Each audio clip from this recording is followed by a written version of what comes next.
وہ جس طرح لہراتی ہوئی آئی تھی اسی طرح واپس ہو گئی تھی۔ عاطف اسے کنکھیوں سے دیکھتا رہا۔ اب اس کے نزدیک کسی شک و شبے کی گنجائش نہیں رہی تھی۔ ذیشان علی رنگین مزاج واقع ہوا تھا۔ اس نے چھوٹے چھوٹے کام کے لیے بھی حسین لڑکی کو رکھا ہوا تھا۔ عاطف کو محسوس ہوا کہ اس کا یک اسکواش میں زہر ملا ہوا ہے۔ اسے شربت کا ایک ایک گھونٹ حلق میں اتارنا دوبر ہو رہا تھا۔ اس کا جی چاہ رہا تھا کہ اسکواش کا یہ گلاس اس کے منہ پر دے مارے۔ ذیشان علی نے اسکواش کا گھونٹ لینے کے بعد اپنی بات جاری رکھی۔ میں نے اپنی زندگی میں کبھی ثنا جیسی حسین لڑکی نہیں دیکھی۔ قدرت نے نہ صرف ظاہری حسن سے نوازا بلکہ باطنی حسن سے بھی سرفراز کیا۔ اس کی سیرت بھی لاکھوں میں ایک ہے۔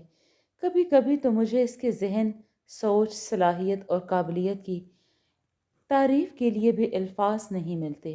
گو قدرت نے اسے ایک معمولی گھرانے میں پیدا کیا۔ اس سے ملنے کے بعد یہ تاثر پیدا ہوتا ہے کہ وہ ایک شہزادی کی طرح ہے جس کا ذکر قصہ کہانیوں میں ملتا ہے۔ ذیشان علی جیسے جلتی پر تیل چھڑک رہا تھا۔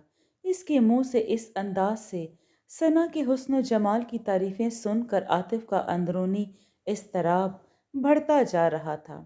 اس کی سمجھ میں نہیں آ رہا تھا کہ ان تعریفوں کے پیچھے کون سا جذبہ کار فرما ہے۔ کیا ذیشان علی دانستہ اس لیے تعریفیں کر رہا ہے کہ وہ جل کر رہ جائے؟ وہ ثنا کو کیا پانے والا تھا کہ ابھی سے اس کا دماغ خراب ہو رہا تھا؟ وہ تکبر سے فاتحانہ انداز میں باتیں کر رہا تھا۔ عاطف کے دل میں کرچیاں سی چبھ رہی تھیں۔ ایسا لگ رہا تھا کہ اس کی باتوں کی تہ میں ضرور کوئی بات پوشیدہ ہے۔ اس کا ایک انجانے شخص کی اس طرح مدد کرنا اور اسپتال کے اخراجات اٹھانا کوئی معنی رکھتا تھا۔ عاطف کو خاموش سا پا کر ذیشان علی نے کہا، اگر آپ کسی شخص کو پرکھنا چاہتے ہیں تو بدترین حالات میں آزمائیے۔ عاطف اس کی بات نہیں سمجھا تھا۔ اس نے سوالیہ نظروں سے ذیشان علی کی طرف دیکھا تو اس نے میز پر اپنی دونوں کونیاں ٹیک دیں۔ اس حادثے والے روز میں ثنا کی ذات کی تہ میں پہنچا تھا۔ مجھے نہیں معلوم تھا کہ ثنا اس قدر عظیم ہے، اتنی اونچی ہے۔ اس روز میری زندگی میں شادی کے موقع پر ایسا اتفاق اور تجربہ ہوا تھا۔ شادی؟ عاطف اپنی جگہ سے اچھل پڑا۔ اس کے نہال خانوں میں چھناکا سا ہوا۔ اس کے ہاتھ سے گلاس چھوٹتے چھوٹتے بچا تھا۔ اس نے بدحواس ہو کر دل میں سوچا، کیا اس روز ثنا کی شادی ذیشان علی سے ہو رہی تھی اور یہ شادی ہو گئی؟ ذیشان علی مسکرایا تو اسے اس کی مسکراہٹ بڑی زہریلی لگی۔ معلوم ہوتا ہے کہ آپ حادثے کے بعد بہت ساری پچھلی باتیں بھول کر رہ گئے ہیں۔ عاطف کے دل میں کرچیاں سی چبھ رہی تھیں۔ یہ کرچیاں جیسے اس کے سینے کو کاٹ رہی تھیں۔ ذیشان علی کے اس کے زخموں پر نمک پاشی کر رہا تھا۔ عاطف کی قوت برداشت جواب دے رہی تھی۔ 25 مارچ۔ ذیشان علی کا چہرہ مسرت سے دمک اٹھا۔ میں اپنی زندگی کے اس بہترین دن کو کیسے فراموش کر سکتا ہوں جس نے میرے دامن میں خوشیاں ہی خوشیاں بھر دیں۔ اس روز میری زندگی کی سب سے بڑی تمنا پوری ہو رہی تھی۔ مگر وہ دن آپ کے لیے کس قدر منحوس ثابت ہوا تھا۔ قدرت کے بھی کیسے عجیب و غریب کھیل ہوتے ہیں، کہیں خوشی اور کہیں غم۔ آخر اس نے اپنی ضد پوری کر کے دکھائی۔ میں نے چاہا بھی تھا کہ اس روز شادی کی تقریب ملتوی کر دوں مگر ثنا نے میری ایک نہ سنی۔ وہ بضد رہی کہ شادی کی تقریب ملتوی نہ کی جائے۔ آخر اس نے اپنی ضد پوری کر کے دکھائی۔ آخرکار شادی کی تقریب بڑی دھوم دھام سے ہو کر رہی۔ مجھے اس روز معلوم ہوا کہ ثنا کے سینے میں کتنا بڑا جگر ہے۔ عاطف کی آنکھوں کے سامنے اندھیرا چھا گیا۔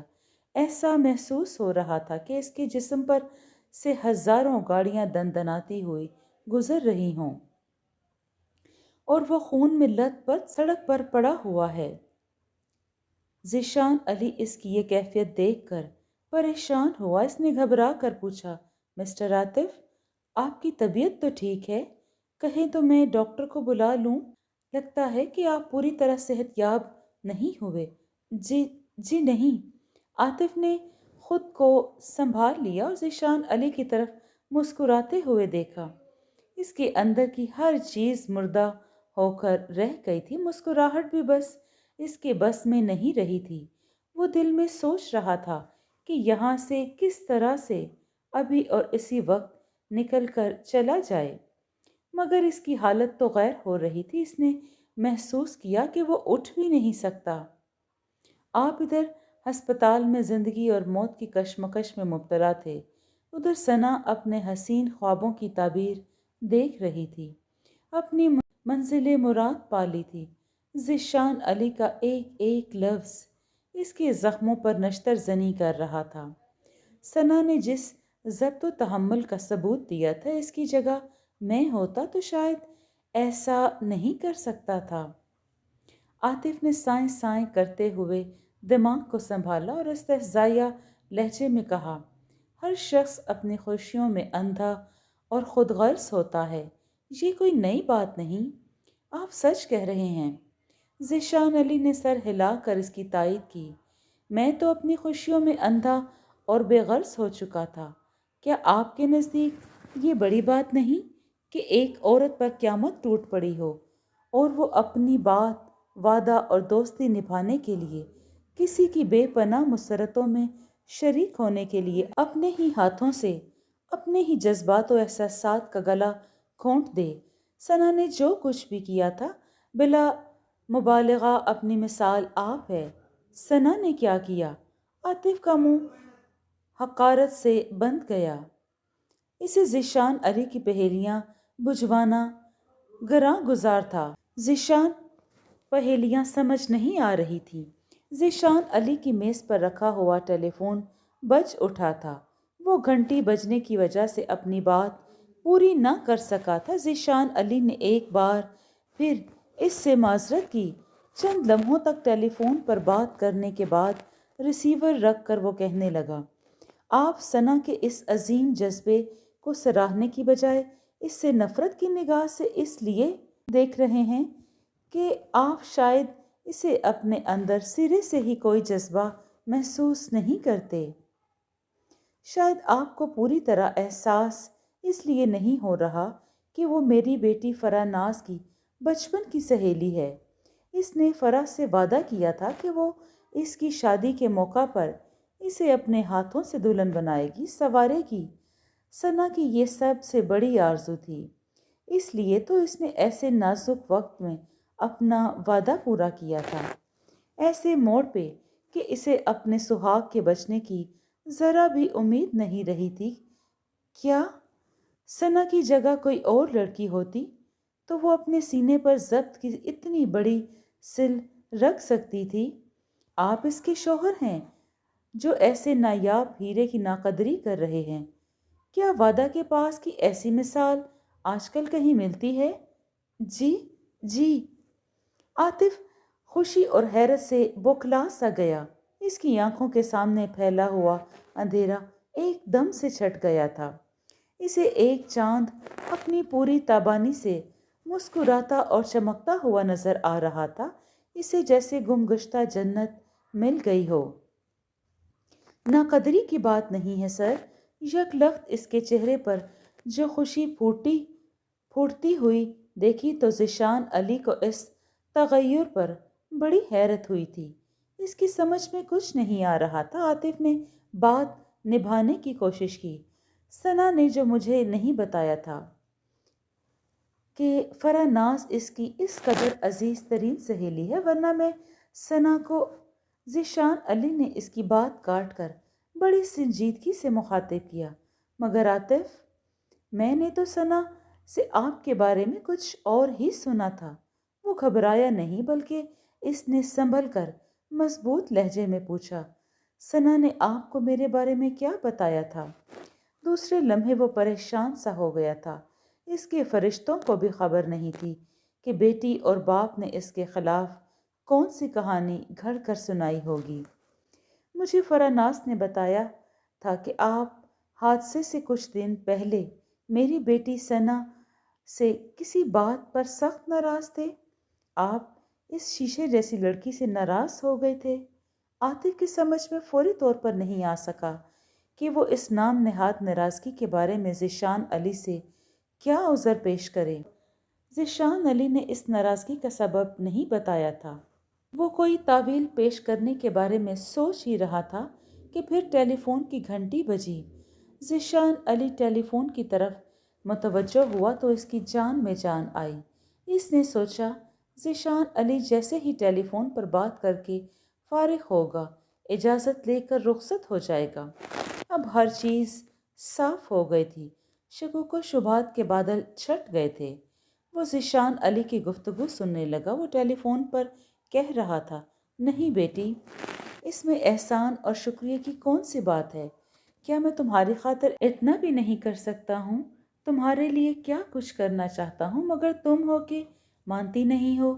دوسری جانب سے کچھ کہا جا رہا تھا جسے سن کر ذیشان علی مسکرا رہا تھا، ہنس رہا تھا۔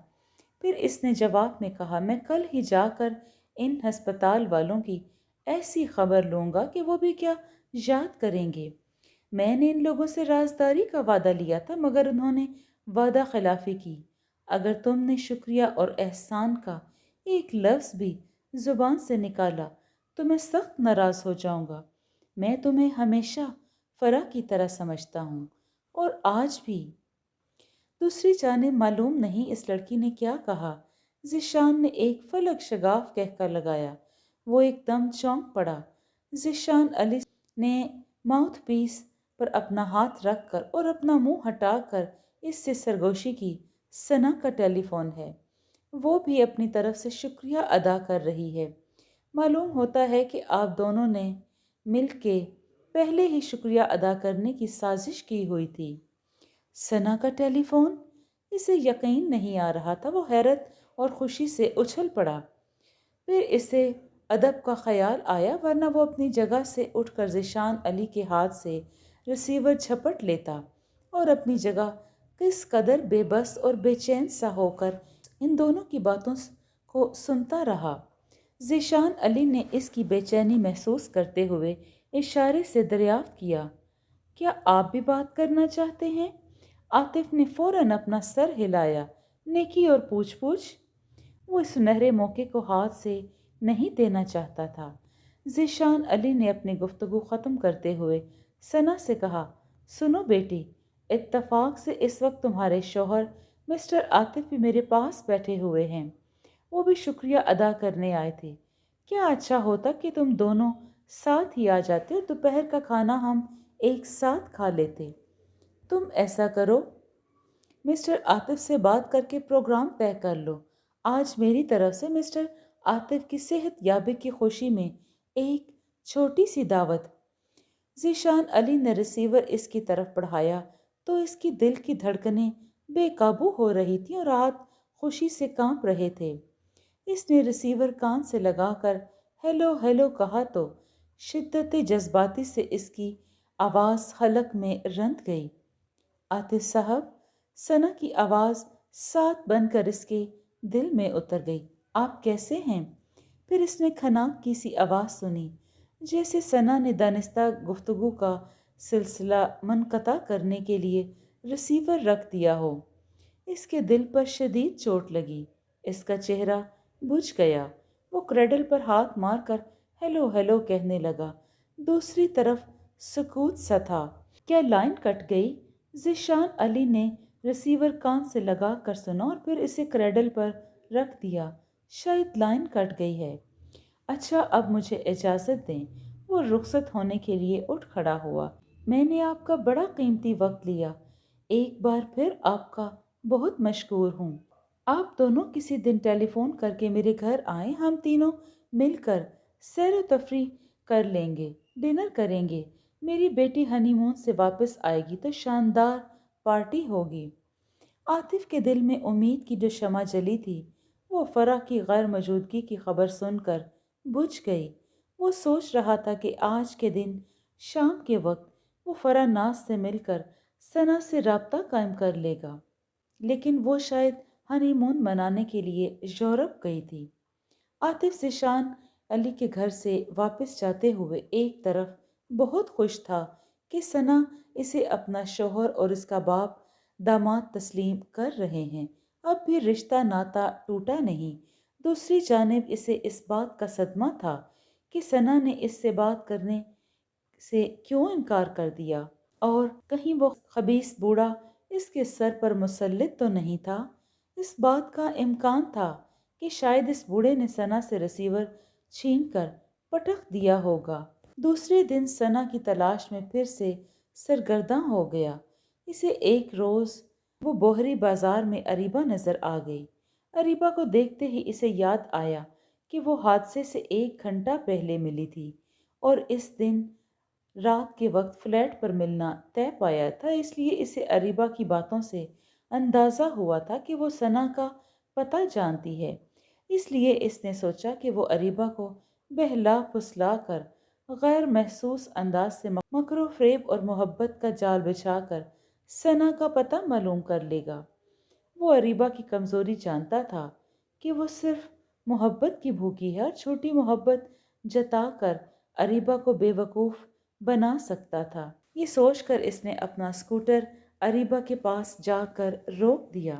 اریبہ نے جب اس کی طرف دیکھا تو وہ فرحت خوشی سے کسی پھول کی طرح کھل اٹھی تھی، مگر دوسرے ہی لمحے اس کی خوشی پر جیسے اوس پڑ گئی ہو۔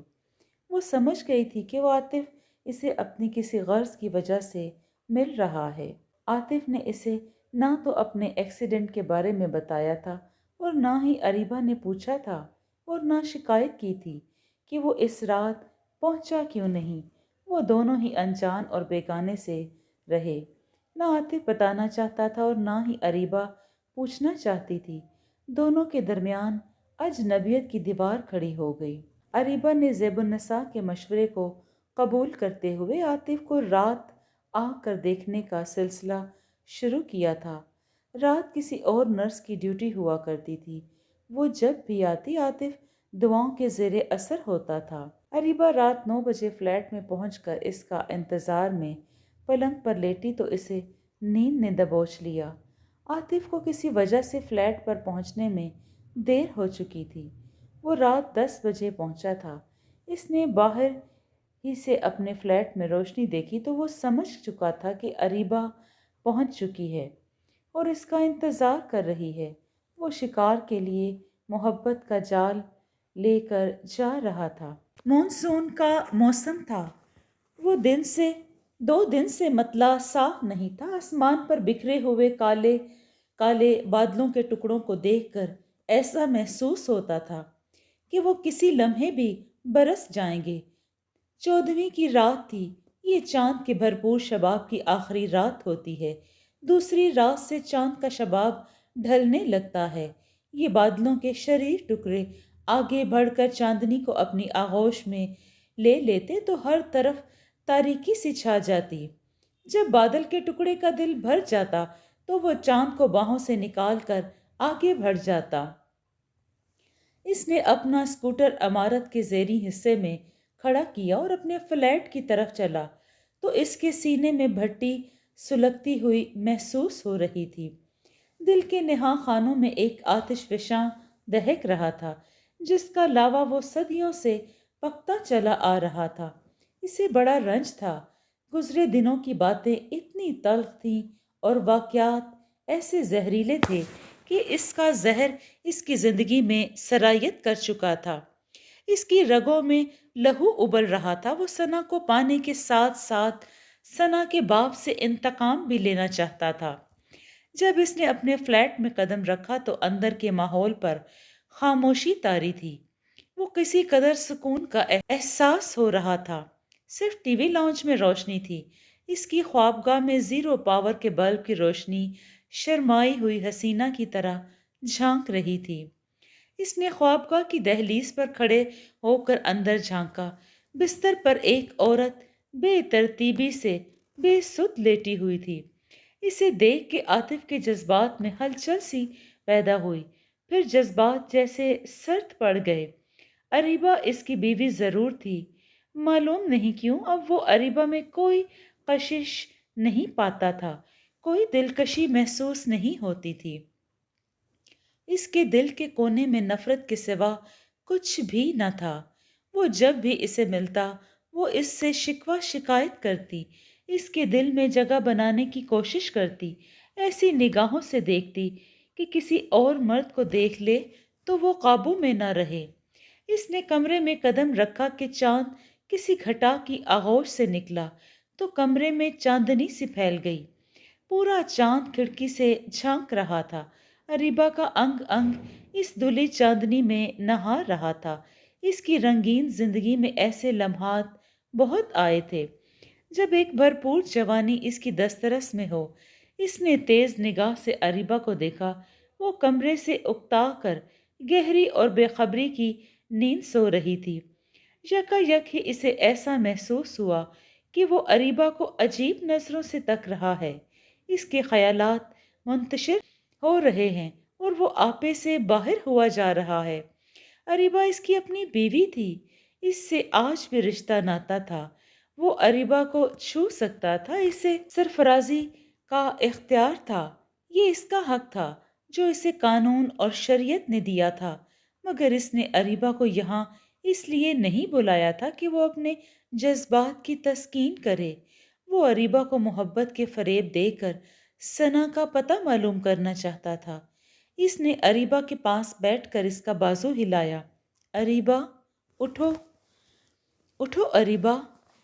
پھر اس نے اریبہ کا شانہ ہلانا چھوڑ دیا۔ اریبہ نے بھری نیند میں انگڑائی کیا لی، اس کے دل پر قیامت گزر گئی۔ گویا اریبہ میں اب بھی بجلیاں چھپی ہوئی تھیں۔ اریبہ نیند سے بیدار ہوئی تو اسے دیکھ کر اٹھ بیٹھی اور وال کلاک پر وقت دیکھ کر بولی، میرے سرتاج، آج آپ نے بڑی دیر لگا دی، کہاں گئے تھے؟ بڑی دیر لگا دی ہے آپ نے، میں تو سمجھی کہ اس روز کی طرح مجھے آپ کا انتظار نہ کرنا پڑ جائے۔ آپ نے کنیز کو کس لیے یاد فرمایا ہے؟ اس رات مجھے اچانک دفتری کام سے اسلام آباد جانا پڑ گیا، مجھے اتنا موقع بھی نہ مل سکا کہ تمہیں اطلاع دے سکوں۔ میں کوئی 3 ہفتے بعد کل ہی لوٹا ہوں۔ عاطف نے جواب دیا، تم نے اس رات بہت انتظار کیا ہوگا، راہ دیکھی ہوگی، اس کا مجھے افسوس ہے۔ اس نے پلنگ پر اریبہ کے پاس بیٹھ کر اس کا ہاتھ اپنے ہاتھ میں لے لیا۔ اریبہ نے اپنا ہاتھ نہیں چھڑایا تھا، وہ اپنا ہاتھ چھڑاتی بھی کیوں؟ وہ تو دل کی گہرائیوں سے یہی چاہتی تھی۔ آنکھوں میں بجلی سی کوند گئی۔ عاطف نے اس کی چمکتی آنکھوں میں جھانکتے ہوئے جیسے خجل سا ہو گیا۔ اس نے سر جھکا کر بڑی ندامت سے کہا، اریبہ، میں نے تمہیں یہاں اس لیے بلایا ہے کہ اپنے اس ظلم و ستم کی معافی مانگوں جو میں نے اب تک تم پر روا رکھا ہے۔ میں بڑا نادم اور شرمندہ ہوں اریبہ، میں نے تمہاری محبت کی کبھی قدر نہیں کی، ہمیشہ تمہارے جذبات اور احساسات کو بے دردی سے روندا، غرض کے جنون میں اندھا ہو کر بے رخی برتی، تم سے نفرت اور حقارت کا سلوک کیا، جبکہ تم مجھے ٹوٹ کر چاہتی رہی ہو۔ مجھے معاف کر دو اریبہ، گو کہ میں معافی کے قابل نہیں ہوں، پھر بھی مجھے معاف کر دو۔ اریبہ نے اس کا تعصف انگیز چہرہ دیکھا تو اس کے دل پر ذرا برابر بھی اثر نہیں ہوا تھا۔ اسے ایک ایک لفظ سے فریب کی بو محسوس ہو رہی تھی۔ وہ اس اداکاری اور ڈرامے کا پس منظر جانتی تھی۔ نہیں عاطف، نہیں، میں اس قابل تھی کہ مجھ سے نفرت کی جا سکے۔ میں نے تمہارا دل دکھایا، میں ہمیشہ راہ کی دیوار بنی رہی، جمیلہ کو اپنانے نہیں دیا۔ شادی والے روز ثنا کے باپ کے منصوبے کو کامیاب کرنے کے لیے ثنا کی جگہ دلہن بن کر آ گئی۔ میری اس حرکت کی وجہ سے نہ صرف تمہاری بلکہ خاندان کی بدنامی اور جگ ہسائی ہوئی۔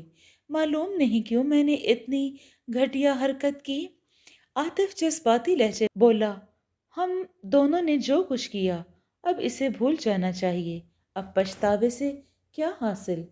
تم نے جو کچھ کیا وہ میرے لیے اور مجھے پانے کے لیے کیا، اس لیے تمہارا قصور قابل معافی ہے، میرا قصور نہیں، اس لیے کہ میں ایک بھنورا بن کر کلیوں کے پیچھے دیوانہ وار بھاگتا رہا۔ تم نے مجھے روشنی دکھانی چاہی تھی، مگر میں اندھیاروں کا مسافر بن گیا۔ میں اب چاہتا ہوں کہ اپنا گھر بسا لوں، تمہاری رفاقت میں ایک نئی زندگی کا آغاز کر دوں۔ اریبا کے لیے باتیں نئی تو نہ تھیں۔ عاطف نے اسے اپنی نظروں کے سامنے کر کے کہا، اریبا، کیا تمہیں میری بات کا یقین نہیں آ رہا؟ تمہیں میری محبت پر اب بھی کوئی شک ہے؟ اتنے صدمے سہنے، ٹھوکریں کھانے کے باوجود بھی مجھے تم پر آج بھی اسی طرح بھروسہ ہے جس طرح کل تھا۔ کیا تم مجھے اپنے گھر لے جاؤ گے یا اس فلیٹ میں پہلے کی طرح مقید رکھو گے؟ میں فوری طور پر تمہیں گھر نہیں لے جا سکتا، اس لیے وہاں کی فضا تمہارے لیے ہموار کرنا ہوگی، کیونکہ گھر کے لوگ اس روز کی گھٹیا حرکت کی وجہ سے تم سے نفرت کرنے لگے ہیں۔ اگر میں خود سے چل کر تمہاری ماں اور بہنوں سے معافی مانگ لوں اور انہوں نے مجھے معاف کر دیا جیسا کہ مجھے امید ہے، وہ صدق دل سے معاف کر دیں گے۔ جب وہ وقت آئے گا میں تمہیں ساتھ لے چلوں گا۔ عاطف گھبرا سا گیا تھا کیونکہ اس نے کچھ دنوں سے محسوس کیا تھا کہ اس کی ماں اور بہنیں دبی زبان سے اریبا کا تذکرہ کر رہی تھیں، جیسے انہوں نے اس کی اس غلطی کو معاف کر دیا ہو۔ ایک بار اس کی ماں بھی رو میں کہہ گئی تھی کہ اگر اریبا سے اس نے واقعی شادی کی ہوئی ہے تو اسے گھر لے آئے، اس لیے کہ وہ عورت ہے اور سچی محبت کرتی ہے، پھر وہ حسین بھی ہے اور ایثار وفا کی پتلی بھی معلوم ہوتی ہے۔ وہ ششدر سا ہوا تھا کہ آخر کس بات نے اس کی ماں اور بہنوں کو اریبا سے محبت کرنے پر مجبور کر دیا؟ ان کے دلوں میں ہمدردی کا جذبہ کیوں آیا تھا؟ اسے اپنے کسی سوال کا جواب نہیں ملا تھا اور نہ ہی اس نے کوریدنے کی کوشش کی تھی۔ فی الحال اس فلیٹ میں رہ جاؤ، بس موقع محل دیکھ کے تمہیں گھر لے جاؤں گا اریبا، کچھ دن صبر کر لو۔ اگر اس عرصے میں ثنا تمہارے گھر آ گئی تو مجھے تمہارے دل میں کیا دہلیز پر بھی جگہ نہیں ملے گی، اور نہ تم مجھے دو گے، بلکہ تم مجھے اسی دن زندگی سے دودھ کی مکھی کی طرح نکال پھینک دو گے۔ اب تو میں اس منحوس کی شکل دیکھنا بھی نہیں چاہتا۔ میں اس کی تلاش میں اس لیے ہوں کہ اسے طلاق نامہ دے سکوں۔ اس نے میری زندگی عذاب کر رکھی ہے۔ سچ؟ اریبا کا چہرہ دمک اٹھا۔ واقعی تم اسے طلاق دینا چاہتے ہو؟ عاطف نے اپنا سر ہلایا تو وہ بچوں کی طرح خوش ہو کر بولی، تو پھر عاطف ابھی اور اسی وقت اس کے نام طلاق نامہ لکھ کر دے دو۔ میں خود طلاق نامہ لے کر اس کے پاس جاؤں گی اور اس کے مکرو چہرے پر دے ماروں گی تاکہ اسے کوئی غلط فہمی نہ رہے۔ عاطف اس لمحے بری طرح گھبرا سا گیا۔ اسے توقع نہیں تھی کہ اریبا اسے اس انداز سے شے دے گی۔ اسے لگا کہ بس اب ہونے والی ہے۔ اس نے فوری ہی سنبھل کر چال چلی، میں طلاق نامہ تو ابھی اور اسی وقت لکھ کر دے سکتا ہوں، لیکن مجھے اس کے باپ سے اپنی وہ رقم لینی ہے جو اس شادی کے عوض مکان اور فکس ڈپازٹ کی صورت میں دی گئی تھی۔ مکان اور فکس ڈپازٹ کی رقم ان کے پاس ہے جو لاکھوں کی ہے۔ میں وہ رقم وصول کرنا چاہتا ہوں۔ وہ رقم میرے برسوں کی کمائی ہے۔ میں ثنا کے باپ سے مل کر بات کرتی ہوں اور ثنا سے بھی کہوں گی کہ وہ رقم تمہیں لوٹا دیں۔ میرا خیال ہے کہ وہ میری بات مان لیں گے، تمہیں تمہاری رقم مل جائے گی۔ وہ تمہاری بات کیوں ماننے لگے؟ عاطف اندر ہی اندر سے جو زبزب ہو رہا تھا وہ سمجھ گیا تھا کہ اریبا اسے ثنا کے گھر کا نام و پتہ تک بتانا نہیں چاہتی۔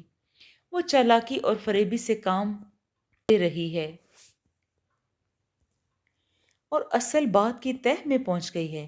اس نے اندر ہی اندر پیچ و تاب کھاتے ہوئے کہا، تم پہلے اپنی کوشش کر کے دیکھ لو۔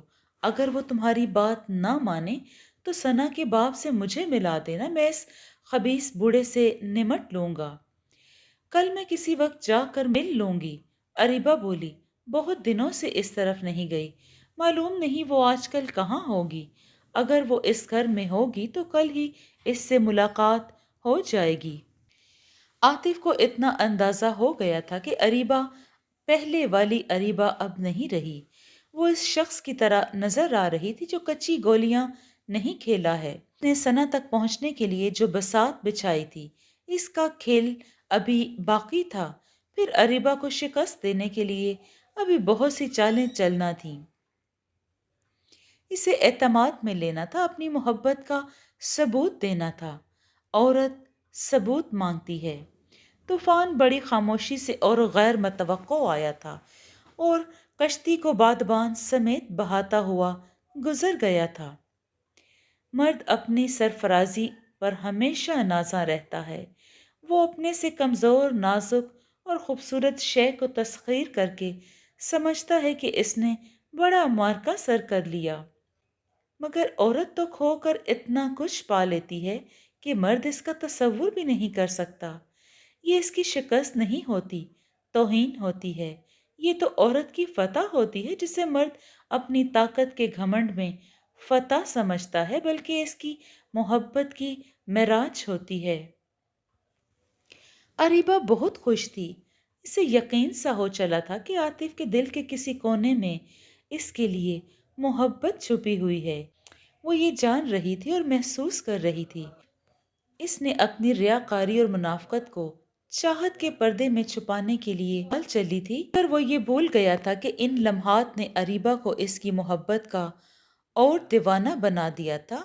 وہ جو ہزار نفرتوں کے باوجود عاطف سے ٹوٹ کر محبت کر رہی تھی، آج اسی محبت پر جیسے ایک مہر ثبت ہو گئی تھی۔